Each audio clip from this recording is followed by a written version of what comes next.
আসসালামু আলাইকুম, স্বাগত আজকের আলোচনায়।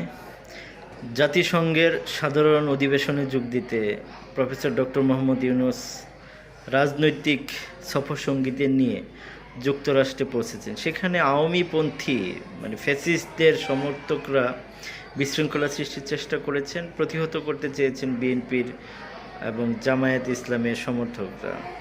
তো প্রফেসর ডক্টর মোহাম্মদ ইউনূস একজন বিশ্ববরেণ্য ব্যক্তিত্ব। তিনি যুগোপযোগী সিদ্ধান্ত নিতে বেশি পছন্দ করেন এবং সবার আস্থার প্রতীক হলো ডক্টর ইউনূস সাহেব। তিনি চিন্তা করছেন যে ইন্টার্নিং গভর্নমেন্টের সময় শেষে যারা বাংলাদেশকে প্রতিনিধিত্ব করবে তাদেরকে বিশ্ব দরবারে পরিচিত করিয়ে দেওয়াটা তার দায়িত্বের মধ্যেই পড়ে। সেজন্যই তিনি রাজনৈতিক ব্যক্তিত্বদেরকে তিনি নিয়ে গিয়েছেন সফরসঙ্গী হিসেবে। সাথে আছেন বিএনপির সংগ্রামী মহাসচিব মির্জা ফখরুল ইসলাম আলমগীর, জামায়াতে ইসলামের সেক্রেটারি জেনারেল। তাদের এই সফরটা সফল হবে এবং ফলপ্রসূ আলোচনা হবে। দেশবাসী এবং বিশ্ববাসী বুঝতে পারবে বাংলাদেশ গণতন্ত্র এবং সুশাসনের জন্য ঐক্যবদ্ধ আছে। এদিকে জামায়াতে ইসলামে যোগ দিচ্ছে 80টি হিন্দু পরিবার।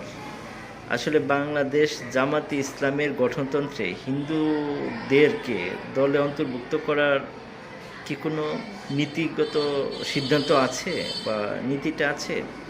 যদি থাকে কোনো সমস্যা নেই, কিন্তু আমি আমাদের একজন স্থানীয় জামায়াত কর্মীর কাছ থেকে যেটা জানলাম, তারা একটা জিনিস, একটা ফিলোসফিকে ধারণ করে। সেটা হলো, যারা ইসলামকে ধারণ করে, যাদেরকে সমর্থন করলে ইসলামী ধ্যান ধারণা মানুষ গড়ে ওঠা যায়, তাদেরকেই তারা নির্বাচনের প্রতিনিধিত্ব করতে দেয়, এমপি হবে।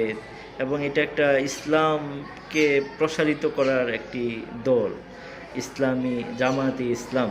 তবে এটি যে ধর্ম নয়, এটি যে পালন করলে মানুষ বেহেশতে যাবে না, সেটা কিন্তু প্রমাণ হয় যে যেহেতু হিন্দুরাও তাদের স্বধর্মের থেকে জামায়াতে ইসলামে যোগদান করতে পারছে, তাহলে তারা কোন নীতিটা অবলম্বন করবে? আর এত বছরের ইতিহাসে এটাও মনে হয় নতুন যে 80টি পরিবার ঝিনাইদহের শৈলকুপা থেকে জামায়াতে ইসলামে যোগ দিয়েছে। তো মানুষকে যে ধরনের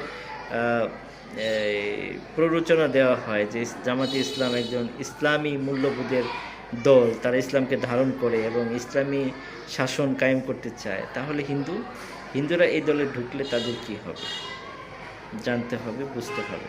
ধন্যবাদ সবাই।